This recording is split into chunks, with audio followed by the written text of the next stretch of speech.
کہ تور بیبی کی بیٹی اپنی منگنی میں رقص کر رہی تھی۔ ذرا سی بھی شرم اس میں نہیں ہے۔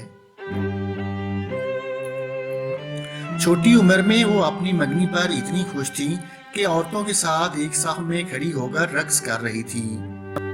تور بی بی نے کمرے میں داخل ہوتے ہی دروازے کو کنڈی لگاتے ہی ناز مینا پر برس پڑی۔ پاگل ہو گئی ہو کیا؟ اپنی منگنی میں ناچ رہی ہو، لوگ کیا کہیں گے؟ ناز مینا ماں کی ڈانٹ سے خوف زدہ ہو کر دھیمی اور لرزتے لبوں سے گویا ہوئی۔ امی آپ صرف مجھ پر کیوں غصہ کر رہی ہیں؟ سب تو ناچ رہی ہیں۔ تور بی بی چپ، بدتمیز، ناک کٹوا دی، تیری منگنی ہو رہی ہے اور تو ناچ رہی ہے۔ ناز مینا حیرت سے کہنے لگی، منگنی؟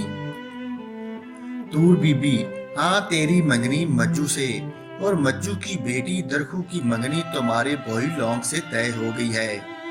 ناز مینا منگنی کو سمجھے بغیر معصومیت سے کہنے لگی، امی پھر میری گڑیا کی طرح شادی ہو جائے گی اور آپ مجھے بھی اچھے کپڑے لے کر دو گی؟ تور بی بی کی احساسات ناز مینا کی معصومانہ سوال سن کر ایک دم تبدیل ہو گئے۔ وہ روحانسی سی ہوگی۔ اس سے پہلے کہ بے بسی کے آنسو ان کی آنکھوں سے چھلک پڑتے، انہوں نے اپنی بیٹی کو گلے لگایا اور ممتا سے بڑی آواز میں بیٹی سے مخاطب ہو کر بولی، ہاں بیٹی، تیرے لیے میں اچھے اچھے مخمل کے کپڑے سائیکل والے سے لے کر دوں گی اور اپنے ہاتھوں سے سی بھی لوں گی۔ منگنی کی تقریبات ختم ہوتے ہی ناز مینا کا گھر سے نکلنا بھی بند ہو گیا۔ تور بی بی اب اپنی بیٹی کی تربیت بیٹی کی بجائے بہو کی طرح کرنے لگی۔ انہیں آٹا گوندنے، روٹی پکانا، جھاڑو لگانا، گھر میں کھڑی گائے کے دودھ چوائی کرنا اور کڑھائی سلائی سکھانے لگی۔ ناز مینا کا بچپن چھن گیا۔ ان کی امی نے اس کے دماغ میں ایک ہی بات بٹھا دی، اور وہ بات یہ تھی کہ تیری زندگی کا واحد مقصد شادی کرنا ہے، اور شادی کے لیے ہر وہ کام تجھے سیکھنا ہوگا جو ایک بہو سسرال میں کرتی ہے، تاکہ سسرالی خوش رہیں۔ شادی کی تربیت کے 3 سال کیسے گزرے پتہ ہی نہیں چلا۔ گھر میں ناز مینا اور لونگ کی شادی کی تیاری شروع کر دی گئی۔ لونگ پر ہر دن سال کی طرح گزر رہا تھا، جبکہ ناز مینا کو خوف لاحق ہو گیا۔ وہ شادی سے ڈرنے لگی۔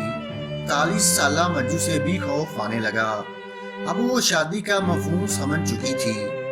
مجو کے ساتھ زندگی گزارنے کا سوچ اکیلے میں رونا اس کا محمول بن چکا تھا، لیکن وہ اپنا درد کسی سے بیان نہیں کر سکتی تھی، کیونکہ وہ جانتی تھی اگر شکایت کی تو گھر والے اسے ڈانٹ دیں گے۔ بالآخر وہ دن بھی آ پہنچا جب ناز مینا دلہن بنی گڑیا کی طرح اسے بھی سجایا گیا۔ خوبصورت کپڑے اس نے زیب تن کیے، لیکن اسے ان سے گن آ رہی تھی۔ آج وہ خود کو بدقسمت انسان قرار دے رہی تھی۔ آج وہ رو بھی نہیں سکتی تھی، کیونکہ ان کے بھائی نے اسے دھمکی دی تھی کہ لوگوں کے سامنے رونا مت، کیونکہ لوگ پھر کہیں گے کہ ناز مینا کو مجو پسند نہیں، اور لوگوں طرح طرح کی باتیں بنائیں گے جس سے معاشرے میں ان کی بدنامی ہوگی۔ ناز مینا کا وجود تو اپنا تھا، لیکن اس وجود کے فیصلے دوسرے اپنی وجود کی جھوٹی انا اور تسکین کے لیے کر رہے تھے۔ ناز مینا اپنے ساتھ ہونے والے مظاہروں پر رونے کی حد کا بھی اختیار نہیں رکھتی تھی۔ وہ ایک پرزہ تھی جو استعمال ہو رہی تھی۔ ناز مینا کی شادی کو 1 سال ہی ہوا تھا کہ اس کا شوہر مجو گردے فیل ہونے کی وجہ سے اس دنیا سے رخصت ہو گیا۔ مجو کے رخصت ہوتے ہی مجو کے بڑے بھائی صادق اور خاندان کے دیگر مردوں کے درمیان ناز مینا کے ساتھ نکاح کو لے کر رسی کشی شروع ہو گئی۔ صادق ناز مینا پر اپنا حق جتا رہا تھا۔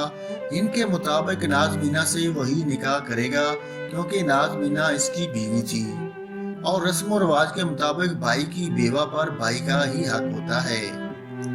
لیکن خاندان کے دیگر مرد اس پر اپنا حق جتا رہے تھے، اور اس بات پر کئی بار ہاتھا پائی بھی ہوئی اور اسلحہ اٹھانے تک پہنچ گئی۔ پھر محلے والے بیچ بچاؤ کر کے معاملے کو کچھ دنوں تک رفع دفع کر دیتے۔